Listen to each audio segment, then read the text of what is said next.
titled my message this morning, Be Strong. And we're going to read 3 verses before we get into it. We're going to start with Deuteronomy 31:6. Be strong and of good courage, fear not, nor be afraid of them. For the Lord thy God is he that goes before you. He will not fail thee, nor forsake you. Then we're going to read Joshua 1:9. Have not I commanded thee, be strong and of good courage. Be not afraid, neither be dismayed, for the Lord thy God is with thee wherever. The city was still in disrepair, still not had been rebuilt. The walls of the city were still tumbled down from the invasion by Nebuchadnezzar. He was instructed by Artaxerxes, the king of Persia, to return to Jerusalem and rebuild the walls of Jerusalem. During the period of time, approximately 48,000 people returned to Palestine. Now we know that there were millions of Israelites who did not return at that time. They were in what is called the dispersion. Many of them had been previously taken by the Assyrian invasion. All right, so Nehemiah told the army or the soldiers, the builders, the workers, they're all the same. He said, don't be afraid of them. Fight for your families, what he said. Fight for your homes, your wives, your children, and so on.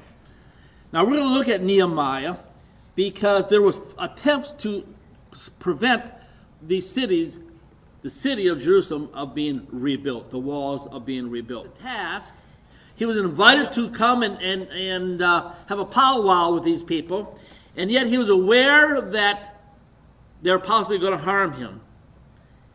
And his answer was, I am doing a great work. I am doing a great work. How often do we stop and realize that we are doing a great work? How often do we stop and realize that what we're doing is important? Just like Nehemiah.